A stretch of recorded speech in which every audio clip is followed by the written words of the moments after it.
His land of glory. We the Amazonians pledge our loyalty. Praises to our Savior who granted us the freedom. Allegiance to the hero who brought the lonely gather. Glory to glory, we rise and never to fall. Here in a nation flowing with earth and holy.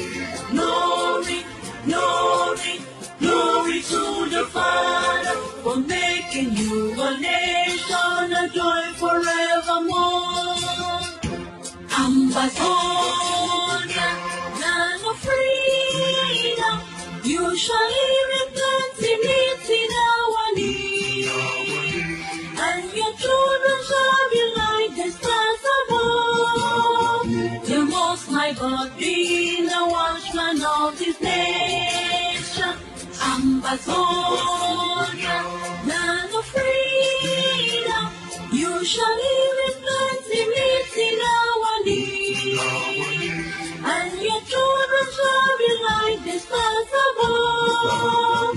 The Most High God being the watchman of this nation.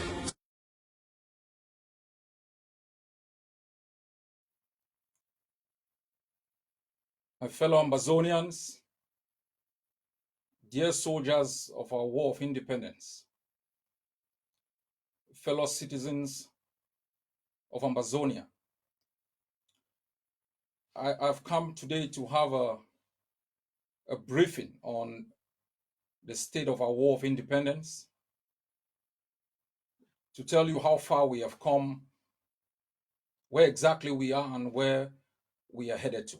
I'm also going to address a couple of issues with respect to international affairs, defense, and international mobilization. First, I want to thank our great forces in the homeland, the pioneers of our War of Independence, the defenders of our freedom, and the independence that restored by Dinka and affirmed by Siseko. I want to send my gratitude to our brave people, the Ambazonian population, without whom the resistance would have died, without whose presence the reason for which we fight will not exist. It is because of the 8 million Ambazonians in the homeland, hundreds of thousands of others scattered in exile, seeking a place of respite, a country to call their own. It is with this collective that we have risen up like one people to define the destiny of our homeland and to end the nightmare and tyranny that has been over our country for the past 60 years. I want to send my best wishes to the families that are sweltering under the heat of oppression and injustice in our country. Mothers that are mourning, fathers that are confused,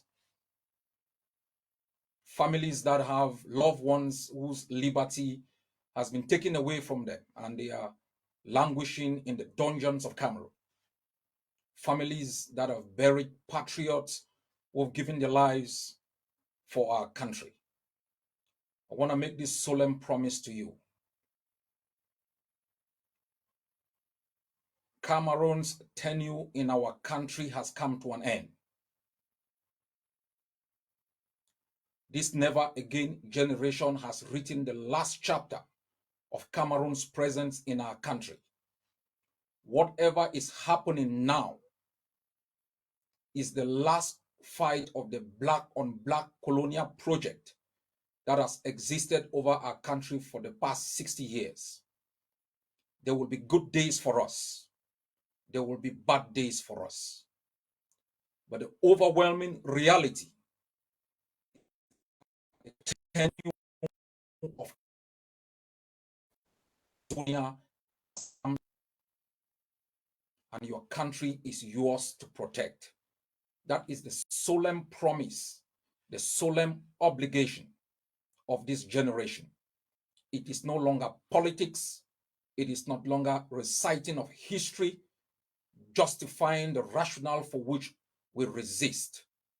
It is no longer an aspect of defining the legal foundation of our struggle. It is about the defense of the independence restored and affirmed. That is the obligation of this generation. Cameroon is a country interested in politics. It is not a country interested in negotiating or showing understanding of the pain and suffering of our people. The only language Cameroon has deployed since its presence in our country is that of force, murder, rape, senseless assassination of our people, political manipulation, and intoxication. For the past years, different leaders, different organizations have risen up, protesting and trying as much as possible to find a political solution to the pain that our people have been going through. That has not worked. Each time we rose up to ask for the right to speak, we were given death certificate. Each time we rose up and asked that our vote, our children were murdered. Each time students rose up and asked to study in universities, in institutions within which knowledge and not intoxication, our students like were shot at blank range. Each time our mothers undress themselves and march on our streets as takumbans, bullets rain down on them.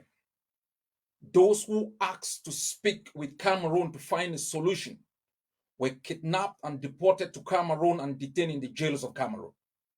Those who escaped that brutality were kidnapped in a foreign country, deported and detained incommunicado, tortured systematically.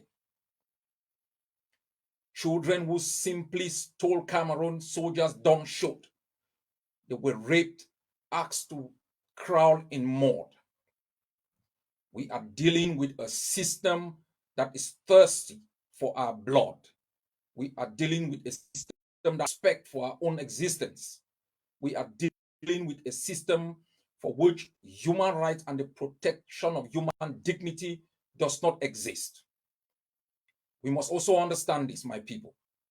We are dealing with an international system that does it.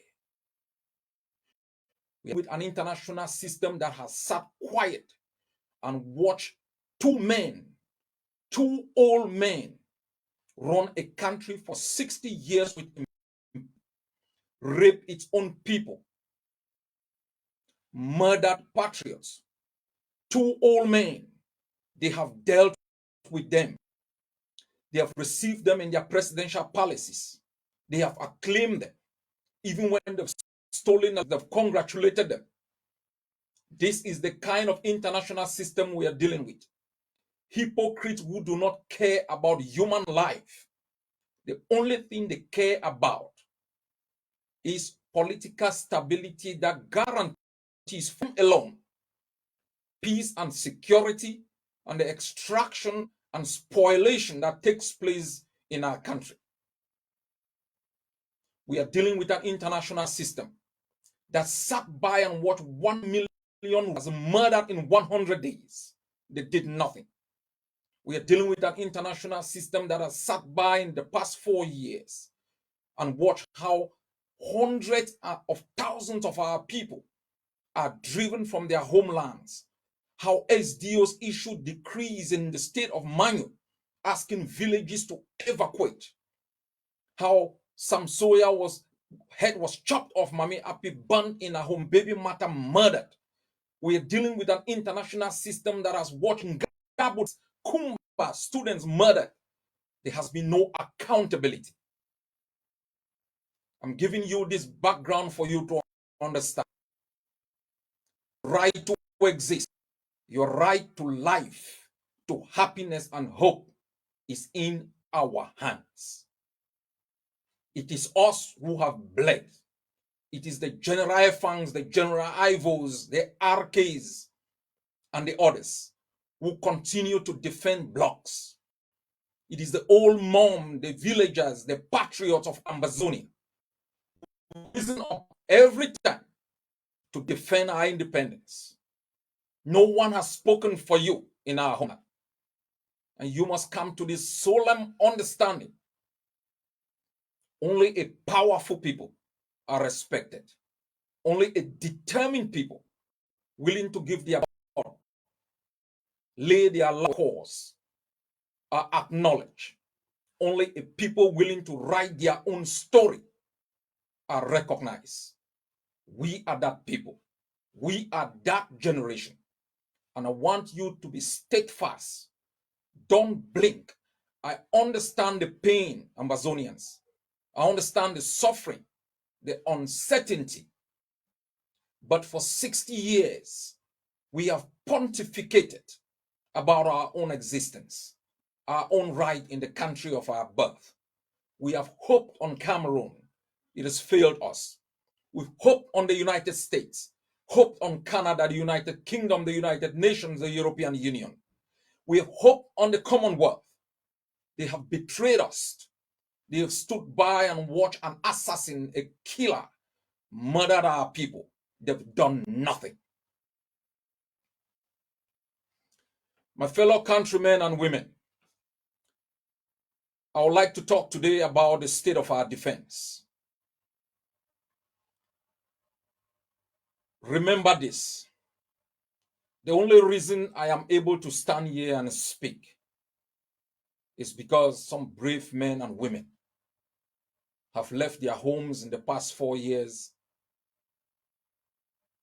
and are defending the flag and our anthem and are defending the lives of our people and our territorial integrity. The Amazonian Defense Forces and its sister forces, their sacrifices are the only reason why I'm still able to speak 6,000 miles away from the theater of operation. The state of our forces has improved. We are fighting in the 13 states of Amazonia. We are making more recruits. As I said, there are bad days in this war of independence. Days when Amazonian soldiers turn their guns against one another. There are days when we lose our brave fighters in a way that they shouldn't have died. In general, for the past 4 years, our fighters have demonstrated utmost courage. They've sacrificed. They have shown their ingenuity in terms of the way that they've conducted themselves against the occupier and our civilian population. The Amazonian Defense Forces and our sister forces continue to battle Cameroon state of Bui. We are battling Cameroon in the state of Meza. We've been battling Cameroon in the Mo. In the past few weeks, we have extended our outreach into the state of Lebialem and into the state of Manyo. We basically have maximum control of most Amazonian villages and suburbs.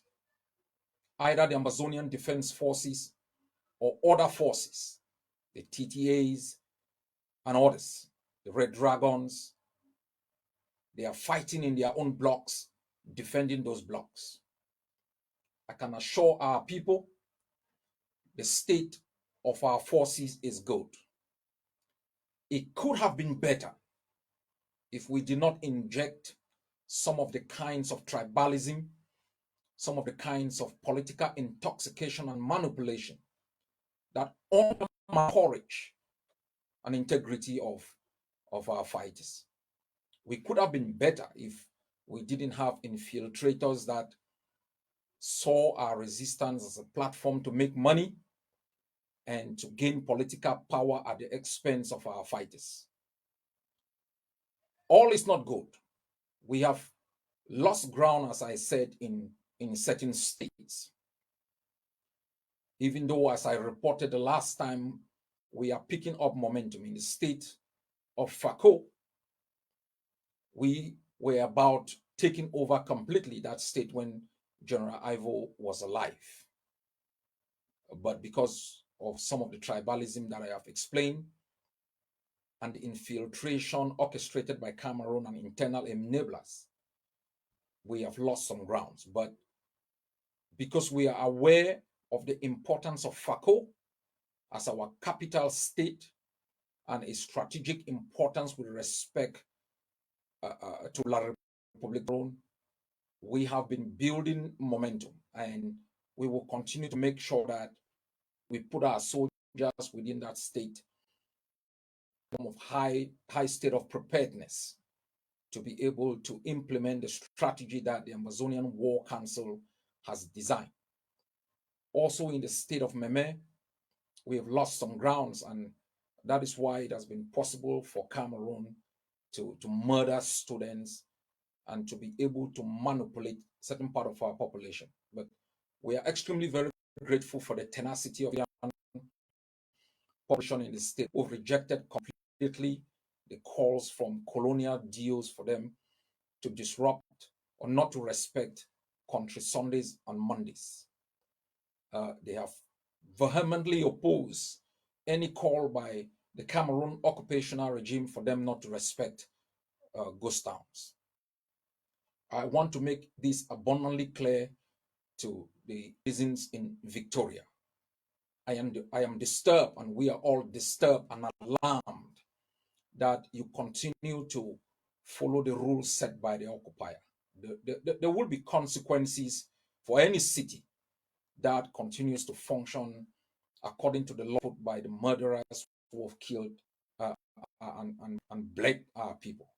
And those in Victoria must understand, those who continue to drive taxis on Mondays must know that we are presently collecting the numbers of all taxis in Victoria.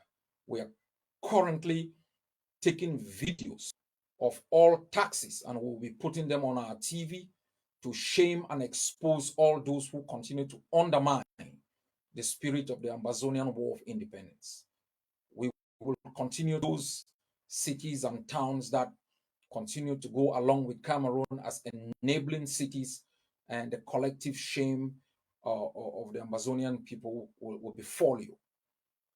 We want to thank those in this great state of Mencho who have begun to show their resilience and commitment to the general and collective call of our people to make sure that Mondays remain a day that will show those who have died that they have not died in vain. We show those who are in jail that we understand your pain and we salute your courage. Those who are sweating and suffering, Monday is a day for the Amazonian people to collectively, as one people, oppose the colonial system of Cameroon in Amazonia. And anyone, any state, any institution, any business that continues to operate on Mondays is enabling Cameroon's occupation and is enabling the commission of genocide. Our defense forces continue to train. Our defense forces continue also to deploy in different areas to assure our civilian population that their primary responsibility is to protect, guarantee within their areas of jurisdiction, to protect them against kidnappers, extortionists, the Atanganji forces, and Cameroon's militias. Our forces are mobilizing and collaborating with one another to increase their effectiveness. And we have, as leadership, made sure our primary obligation as leaders in times of war is to provide to all those who've presented themselves to our battlefield the materials they need to themselves to stay alive, to defend our independence, our freedom, and our flag, and to make sure we expel the forces of Cameroon from our country. It is only when can be completely out shall we be able to institute the economic, social, and political policies that will give hope to the Amazonian people. And so I want to salute the courage of our fighters, and I continuously ask our civilian population to. I know the other day when I had a conference call with citizens in Houston, and a mother asked me what we were doing about those who were victims of kidnapping and extortion. I can say to you with certainty that we are working on a program that will act both as deterrence and will act both as a stabilizing factor, especially in areas hardly hit by extortionists and kidnappers. I know our forces are doing their utmost best under the prevailing circumstances.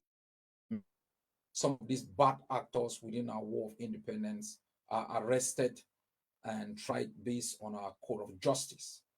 But our civilian population must know that help is on the War Council under the leadership of the chairman of the Defense Council and its leadership is working on a sophisticated system that would those who continue to act in a way inconsistent with our code of conduct and the desire of the Amazonian people. It will also be made possible that in case these activities take place, we are able to act as quickly as possible.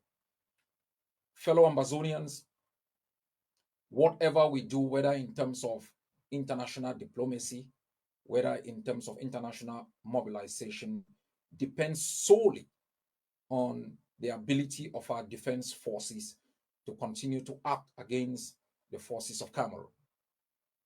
International diplomacy relies solely on the credibility of our forces. If our forces are undermined, either by enablers and collaborators or Cameroon's military, we will not have the leverage to dictate the direction of international diplomacy. No matter how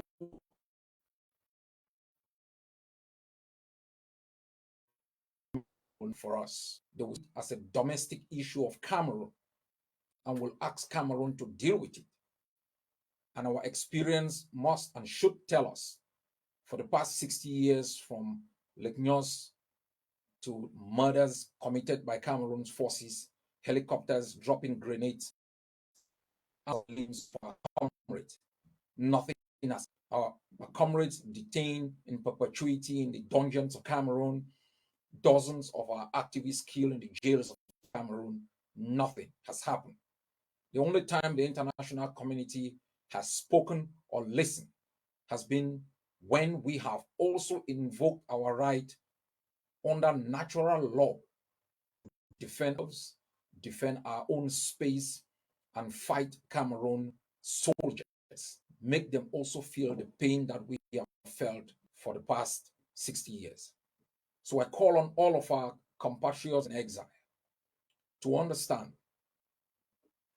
the right to defend our existence is not about liking or loving war. Our existence is dictated by the actions of those who have occupied our country. And as I said, the action of Cameroon has been a belief in its military and time to suppress any political obligation, any political to its rule of tyranny in our country. And reason should dictate that if we have watched the John Frundi failed, if we watch the Munas, the Endelis, the Fonchas manipulated and betrayed, reason should dictate that we must change our posture and our strategy. And you can be rest assured that because we made this call to arm ourselves, that is the only reason why we are still around today. Without our forces, our people would have surrendered under the repressive tactics of Cameroon. Without our forces, Cameroon would have invaded, taken enablers and turned them into governors over spaces that we should definitely control. I ask all of you to persevere a little bit longer. I ask all of you to remain focused and make the requisite investment into the defense of our country. That is the only insurance policy that will make international mobilization and targeted diplomacy credible. Only armed hands of will protect our civilians. We cannot expect those who cause fire to become the firefighters. So if our children are being murdered in schools, you cannot expect Cameroon, the murderer, to be able to be the one to investigate. You cannot expect Cameroon, the judge, to be the one to prosecute. We strengthen our collective presence in the villages and push La Republique into the metropoles. And we'll let them and establish within those areas we control system of governance that can take care of health, community education, community development, protection of life, and bringing back our IDPs within areas that are under our control. The next issue I would like to talk about is the colonial power still thinking that it can, for the past 4 years, manipulated with grand débat, huge débat, multilingual commissions. It's talk about national dialogue. It has tried to use elections to legitimize its presence in Ambazonia. It's tried to organize Nations Cup to show the world that it is still in control. It is tried to organize so many charades in our country. The only reason Cameroon is trying these as adventures is to show the world that we Ambazonians have submitted to its authority without consent. Is to show the world that it is the sole authority within Ambazonia. But thanks to your knowledge, thanks to your resilience, and thanks to your defiance, you've disgraced Cameroon.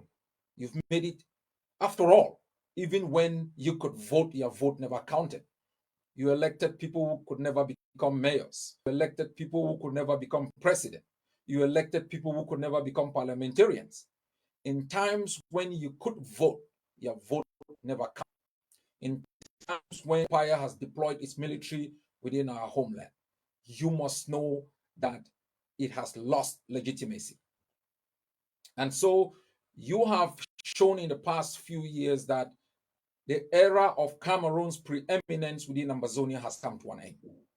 That it will not organize within our country electoral charade to legitimize enablers and collaborators to lord it over our people. You have rejected those elections. You have opposed them. You've locked down your cities. They lost legitimacy. They lost control over our country. On the 6th of December, they are trying another system, councillors and others to elect people within their own institution. We have held meetings. We've looked at it keenly, and the War Council has put in place some strategies that has been communicated by the chairman of the War Council. But let me say this: anyone, councillor or chief, whose name appears on any list prepared by Cameroon, anyone who propagates, enables anyone to in a foreign election in our country to legitimize a colonial system whose presence is marked by genocide will be arrested. The order has been given to all of our forces. Every chief, fon, councillor, anyone campaigning, propagating Cameroon's narrative in our country must be immediately arrested and taken into custody.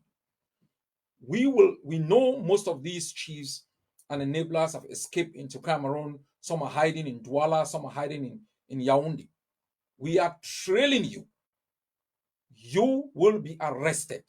Ambazonia is an independent country that is still being occupied by Cameroon. The political doctrine of Cameroon in our country has come to an end.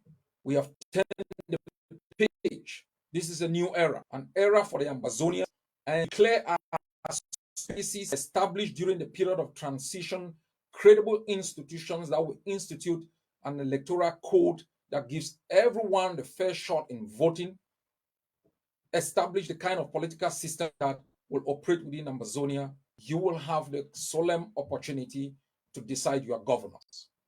At this time, this is of resistance, this is the face of defiance. And anyone playing with the lives of our people, enabling the colonial politics of Cameroon, the politics of death, corruption, and destruction, you must understand that the brave men and women who have died have not died in vain, and we will come after you. It's just a matter of time. We will chase you to the gates of hell. We will make sure that all those who support you by donating, by congregating, by propagating the false narratives that Cameroon has any legitimacy within Amazonia will be taken into custody. And so I expect all of you to courses to make sure that you can identify all of these collaborators, inform the DDC, Capo Daniel, and immediately our forces will be activated to arrest these criminals existing within Amazonia. Anyone who accepts to be elected, you have a one-way ticket to reside in Cameroon, but any day you show your ugly face within our homeland, we're going to take you in custody. Remain steadfast. You will have the solemn opportunity to vote your governors, and you will have the opportunity to deselect them when they don't work according to principles.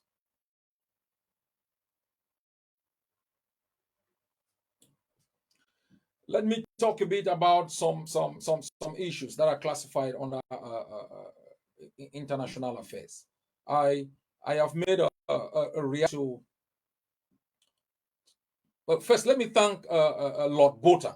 He's been speaking for Amazonia. Has been identifying some of the issues that we've told the United Kingdom for the past 30 years.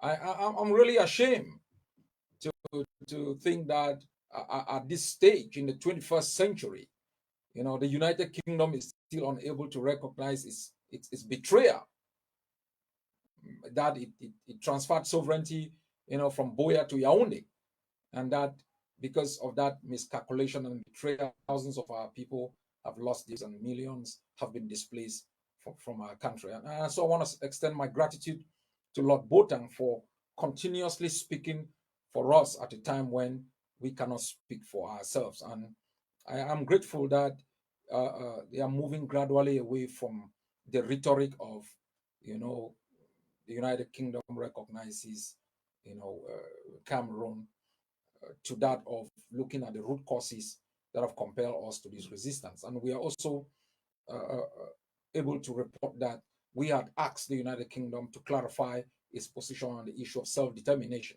And we have reported the United Kingdom has written to the Amazonian government recognizing, our right to self-determination.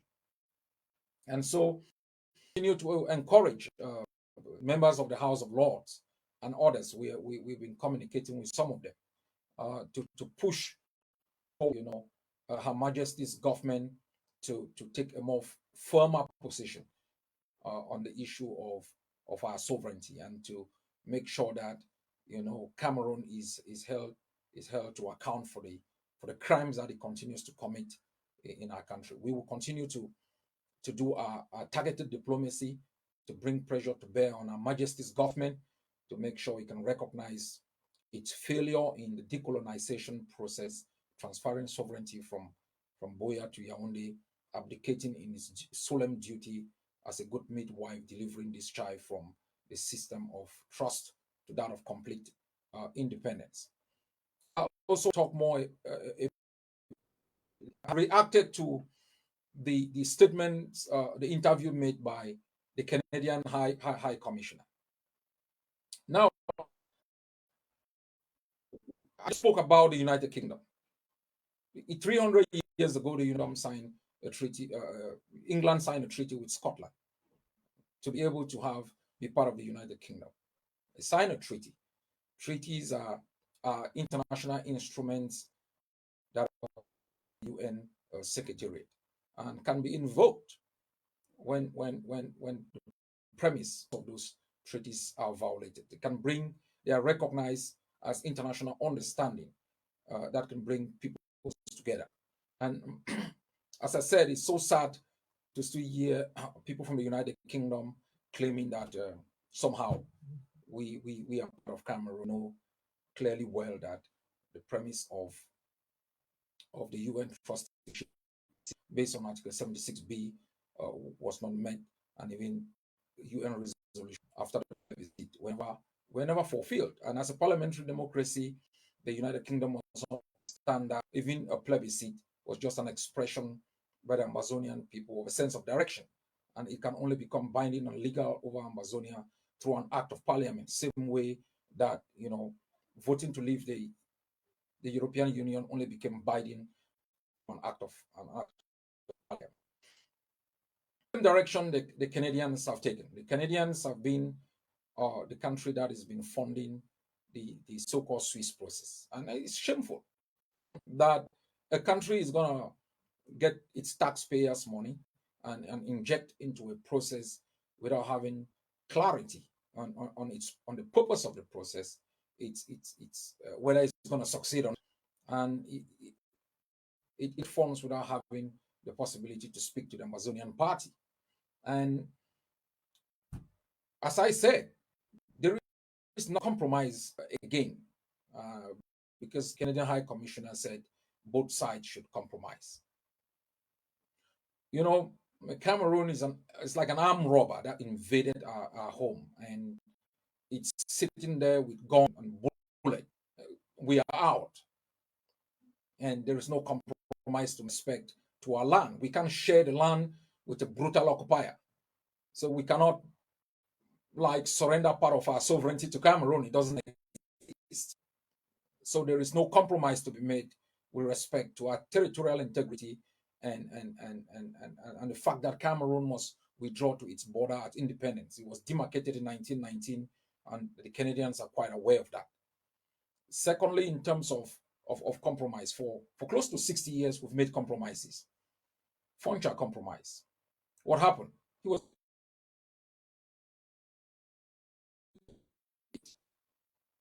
all leaders before us made some compromises.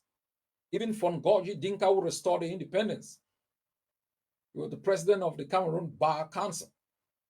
That shows that to some extent, he'd been part of the political system of Cameroon. We in 1993, when we met in Boya and put forward the Boya Declaration, we basically compromised with the peace initiative which we proposed. Cameroon rejected it. We issued a proclamation. Cameroon rejected it. We tried as much as possible through the SDF to have a kind of federal system. Cameroon did not only give John Frundi a chance, locked him up after an election. What kind of compromise should Ambazonians make? Their vote does not count. Their voice is not even allowed to speak.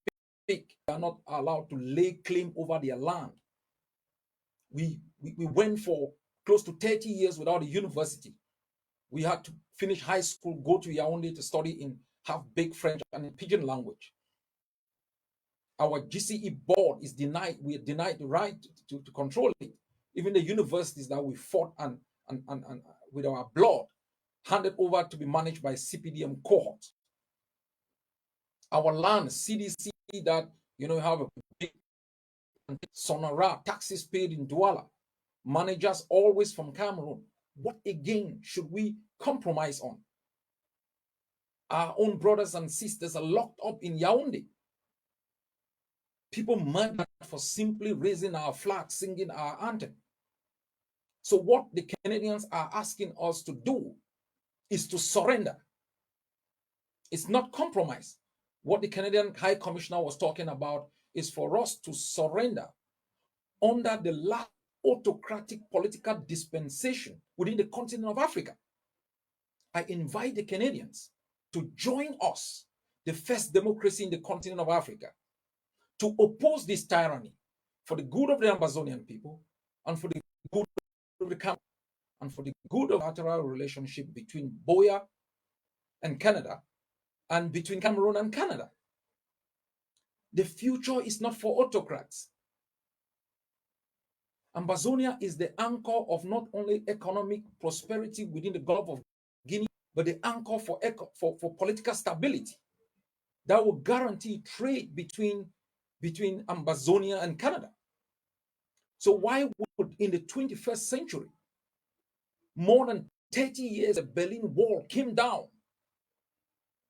more than 60 years since Cameroon gained independence, why would a high commissioner, a country that prides itself with the respect of human rights, the rule of law, freedom of speech, ask the first democracy in Africa, ask a people sweating under the heat of oppression, being murdered and massacred, tortured and jailed, to surrender under the last tyranny that still exists in the continent of Africa?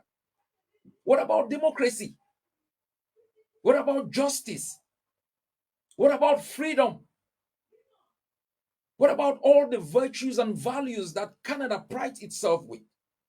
Aren't we people enough also to enjoy those dreams, those aspirations? If Canada could offer Quebec the opportunity to decide whether to stay within Canada or have its independence, not once, why is what is good for Quebec not good for Amazonia? I find it extremely disturbing, if not annoying, that at this stage, in this century, at this time, under these circumstances, that a wonderful man like the High Commissioner should still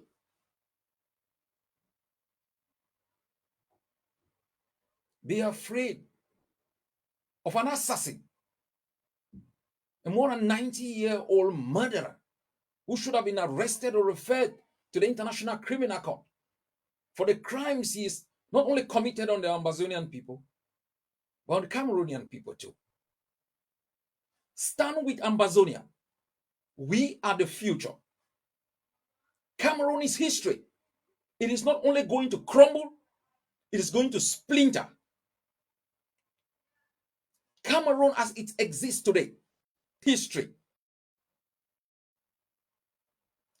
The earlier the international community recognized these facts, the better for stability within Cameroon. Otherwise, their silence is going to create the kind of ethnic instability, which are all the precursors of the crime of genocide. And we will hold, if not this generation, history will hold all of you who collaborated with this impunity, stayed quiet, prescribed surrender and peace without justice. And so I call on Canada to stand with us. We are the future. We are the embodiment of the values for which Canada prides itself with, not Yaoundé, not Cameroon. In the past months, Cameroon has designed a so-called reconstruction and recovery program.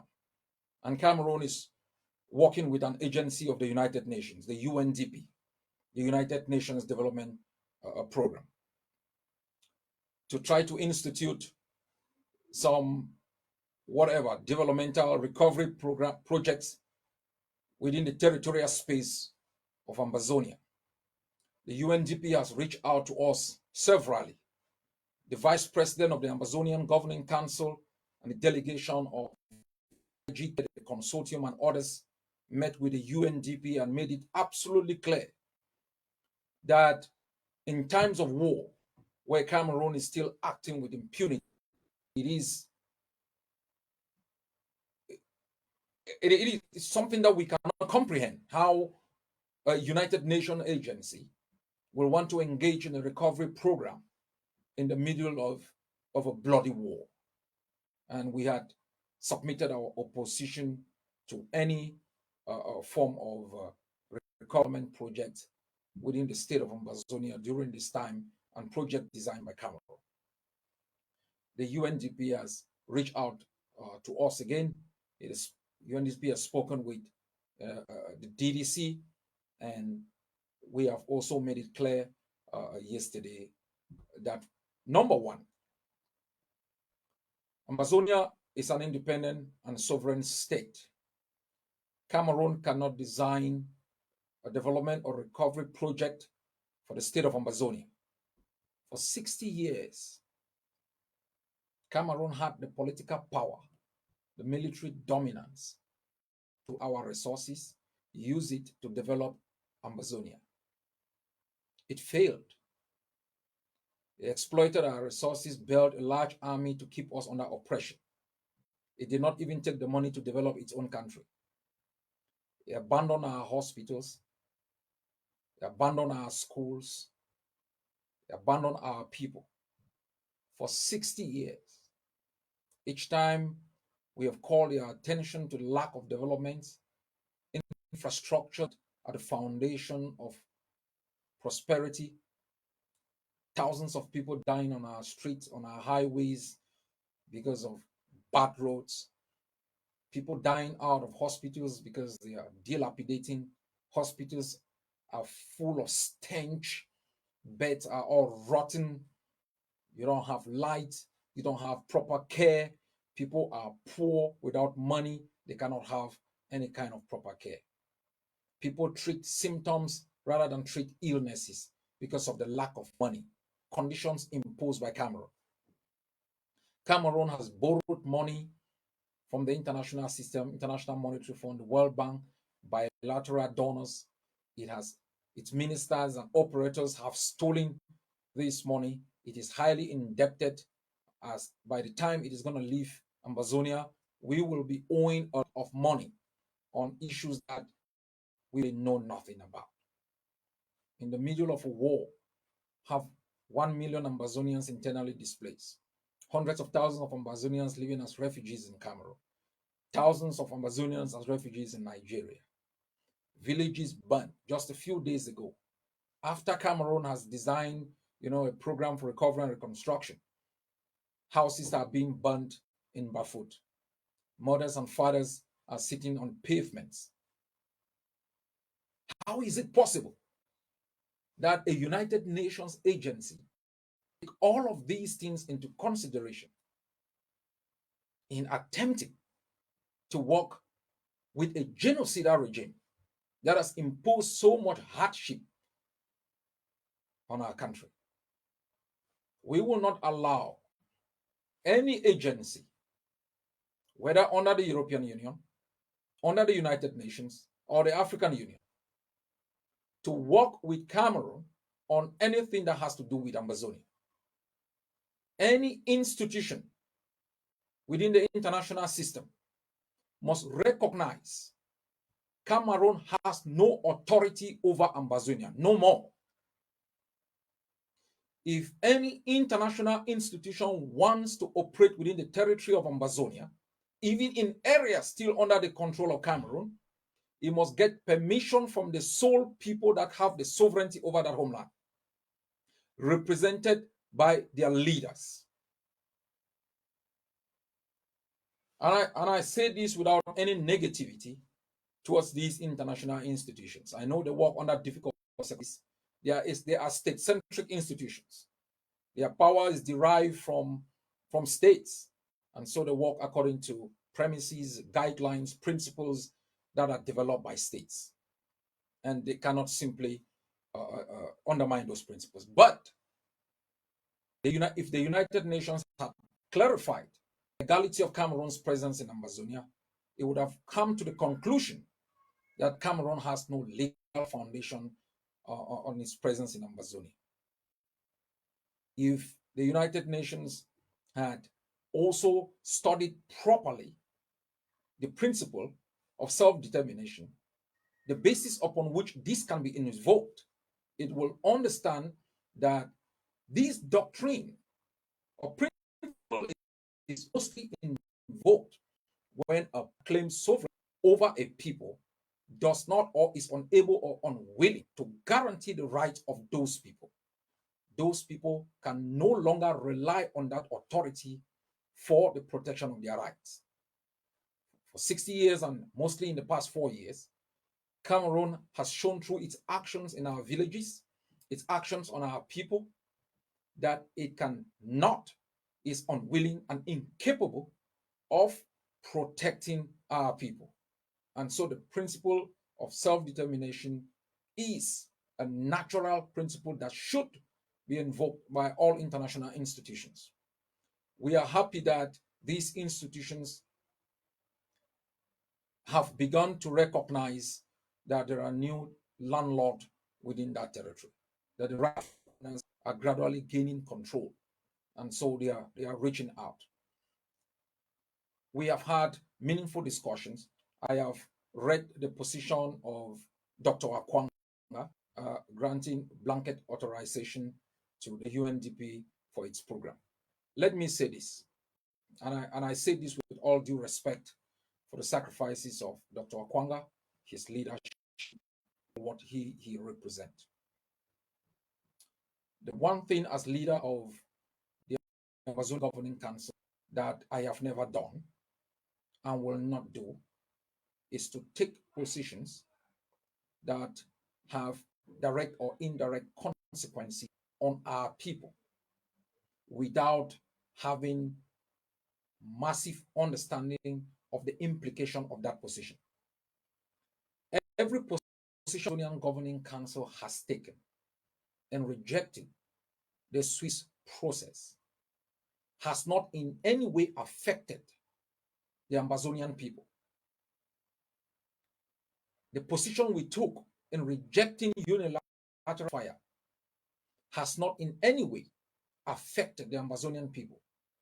Anytime you take a negative position, it has no direct infringement on the activities of the Amazonian people. Any individuals who want to take a positive position or positive action that has direct bearing on the resistance and the aspirations of our people must think through thoroughly. We do not have at this moment a legitimate process that can determine the legitimacy of positions and policies that we enact. We do not have it. We do not have leaders who are elected by the Amazonian people, who derive their consent and authority to enact policies on the Amazonian people's behalf. We exercise these powers based on our activities. We do not have a way to ask the Amazonian people to measure or to participate in the enactment of those activities.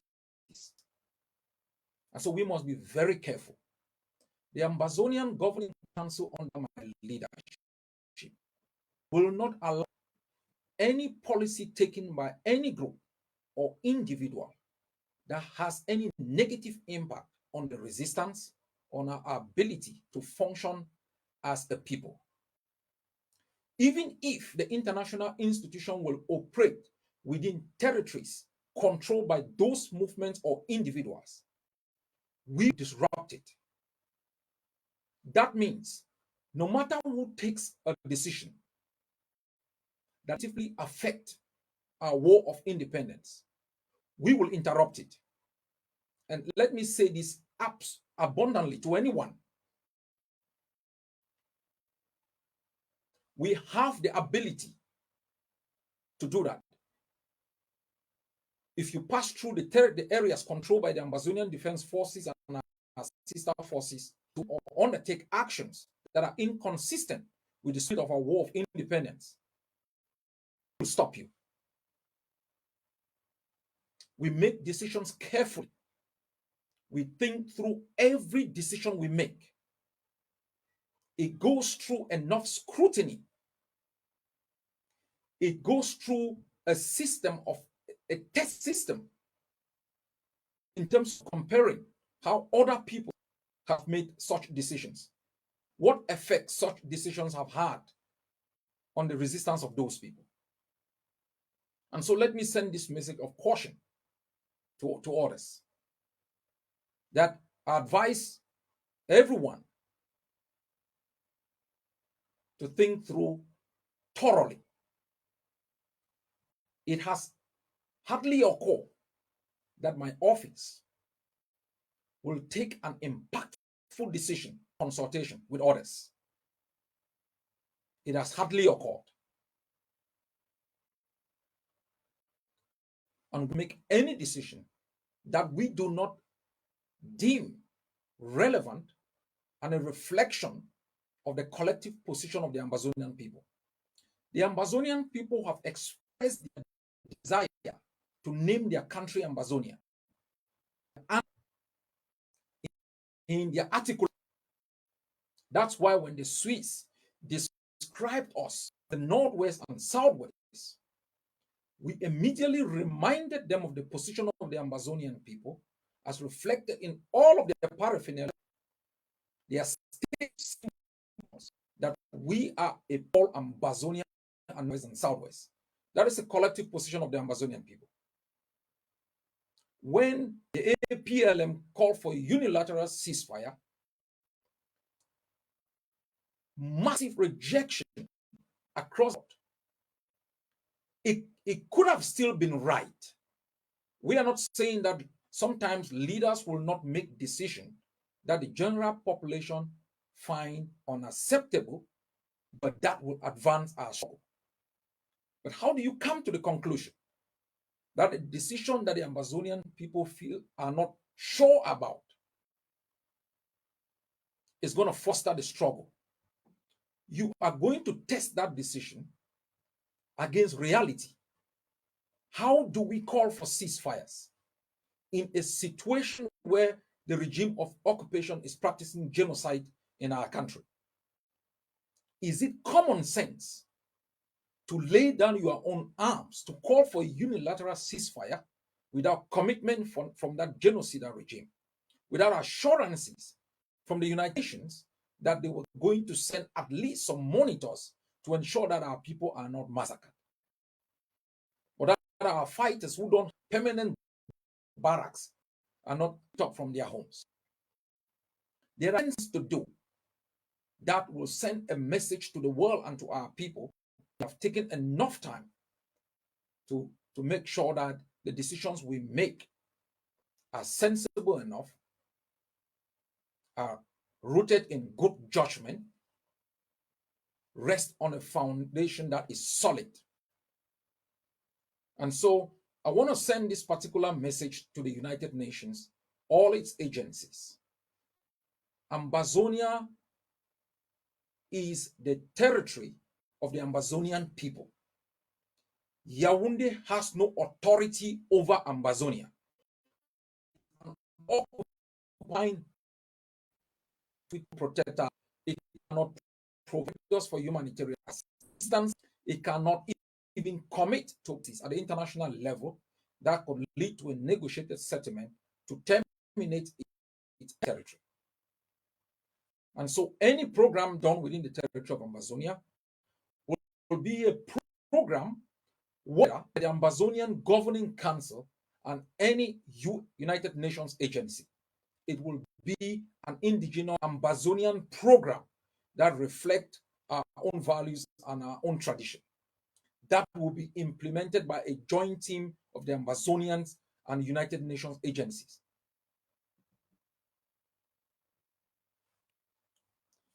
My fellow Ambazonians, in the past weeks, we have launched the Defense Stabilization Fund. In the past weeks, our only duty has been to arm our fighters, to defend our villages and our homeland, to make sure that we have leverage, that those who will bat for us have leverage at the international community to make sure that Cameroon cannot simply move within our territory unopposed. And also, you watch this war like you're watching a movie, and you expect certain things to happen. Our comrades in Houston ask me, how is it possible that Cameroon tanks can simply drive through our streets in certain areas unopposed? And this is the way I responded to him. I know you watch videos of Cameroons on our streets in our hinterlands. You expect immediate opposition. You expect action. Of course, that's right. And that's why we're asking you to provide the kinds of materials that our boys can use. For example, forces going through our villages behind pickup trucks. We had the opportunity and the possibility to attack those pickup trucks. Cameroon has upgraded its forces in terms of the armor. Every people must also think it's a necessity to upgrade our own forces. So we do not expect our men and women who opposed pickup trucks yesterday with AK-47s and DIN guns to still use those low caliber guns to oppose a tank. And that's why we must respond to the strategies of Cameroon and make sure we provide to our men and women the kind of high caliber machinery that can give them the possibility to stop these armor columns, plying through our street. Secondly, war strategy. It's not a video game. It's not a movie. And so if a column of 10 tanks is finding its way across the street, you may choose your battle carefully. You would make the determination if you have the possibility to stop that armor column or out through. You don't fight every battle in a war of liberation. You choose your carefully. If you kill 10 Cameroon soldiers and you lose 4 Amazonian fighters, you've lost that battle. That is the calculation in liberation warfare. You make sure that your action has more impact on the enemy than impact on your own forces. We are choosing our battles carefully. We have a comprehensive strategy.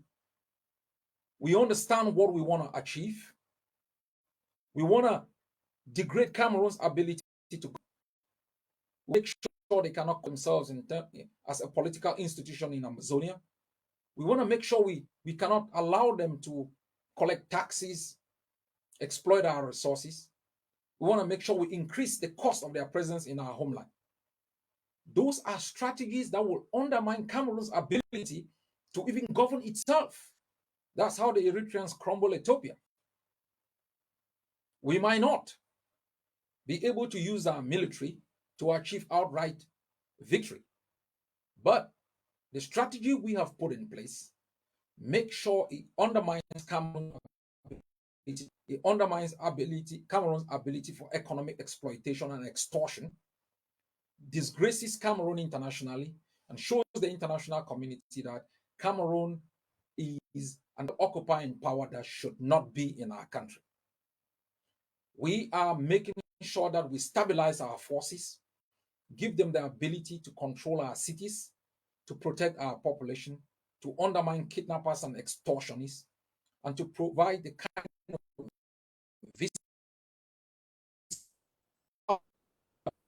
that gives us legitimacy and project confidence in the mindset of the Amazonian people to actively continue to defy Cameroon's logic of its presence in our country. We have developed a sound strategy in terms of defense, in terms of diplomacy, in terms of international motion. We are asking you continuously to become and to remain the primary investors in these endeavors. Because at the end of the day, you will remain the primary owners of our resistance. My fellow countrymen and women, I want you to remain confident in the war of liberation. The days that you get up, you feel like things aren't moving well, you should remember Mandela also felt the same some days. The days that you get up and doubt if this thing will be possible, remember Martin Luther King Jr. died without really knowing that Barack Obama will become president, that Kamala Harris will become vice president. Anytime you sit and doubt if it is possible, remember the South Africans fought for close to 100 years. If you doubt the tenacity of the Amazonian War of Liberation, remember the massacre in Soweto did not stop the South Africans. If you doubt if we are going to win, remember that when Indonesia invaded East Timor, the resistant fighters, including their leaders, moved up to a mountain. Most of them were massacred. Most of them were hiding. The population thought it was lost. But the bravery and tenacity of those people fighting in trenches, justified by the justness of their cause and their desire to own their own country, even when the East Timorese leader was captured in a bunker and detained by Indonesia, he never gave up. East Timor became independent. Eritrea fought mighty Ethiopia, backed by the Northerners. The Americans told the Eritreans that it was not possible. William Cohen told them it's possible.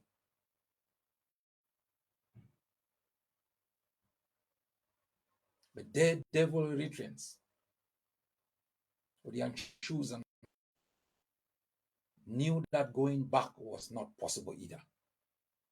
That no matter how difficult the road in front looks, they were determined to keep walking. We aren't simply fighting for independence. We are fighting for a brighter future for our children, generations to be born, to have good schools, free education, to be able to pick your child, walk a few meters, and wait for a bus to take your child to school, to be able to turn the tap in your own home. After all, the highest rainfall in West Africa is in Amazonia. To be able to press a switch and you have light in your home, to be able to leave Victoria on the Abel-Mukong highway and in 2 hours you are in center Bamenda, to be able to leave Bamenda and drive on the highway to Mbengwi in less than 10 minutes without passing through any police checkpoint, to be able to breathe clean air, to be able to have your vote count in an election organized by an independent electoral commission in the country of your birth, to develop infrastructures that will develop the economy for the future. The deepest seaport in West Africa is in Amazonia. It can anchor hundreds of ships that our diasporan population in exile will be able to ship goods into Amazonia without paying custom duties. As a thank you from a humble nation for the sacrifices that they have made, that setting up the deep sea port should create hundreds of thousands of good paid jobs. A student to go to university with good libraries, not intimidated by lecturers. And they should be able to receive bursaries, good homes. That promiscuity will not be a way that our will use to make money to survive in universities. That is why we are fighting. That is why we have our brothers and sisters in jail. life. Simply independent. It's about opportunity. It's about security, the right to life, dignity, hope. That we are not scattered in exile because we don't have a passport to fly to our homeland. That we are going to land at the Tico International Airfield. And when you present the Ambazonian national passport, you are expected a warm world country. That Ambazonian dies in Brazil, the central government has an obligation to bring back the body of the dead Amazonian. That you feel as a citizen. The government is accountable to you. You can hold in check those you elect. That nepotism and tribalism will not be the sole instrument used by a few to enjoy the world, to accumulate power. And if you will be free, think about where you were 4 years ago, where you are today. That we disgrace this regime, humiliated them internationally, humbled them. The criminals in a Tudi will be held accountable. We are the children, as the defense chair said, of the Kuvalikinis, the Galigas, the brave warriors who defied the odds against the Germans on the hills of Boya. That the poorest country in Africa, a country run by tyrants, the most backward country in the world, cannot occupy the first democracy in the continent of Africa. And 10 Cameroonians in our own streets to be more respected than us. That you move through the streets of Victoria, they've infested our streets and our communities and are accumulating wealth in the of our birth than us.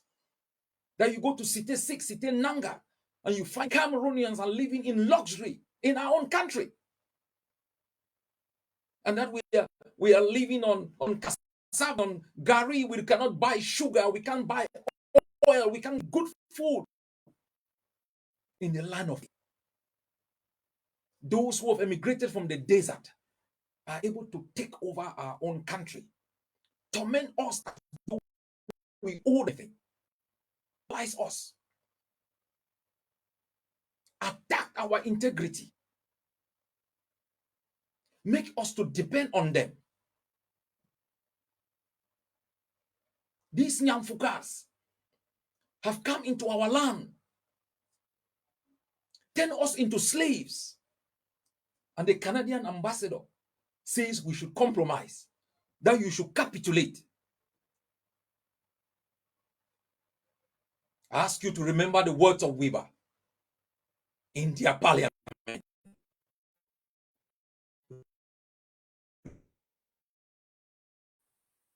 You say you are going to resist.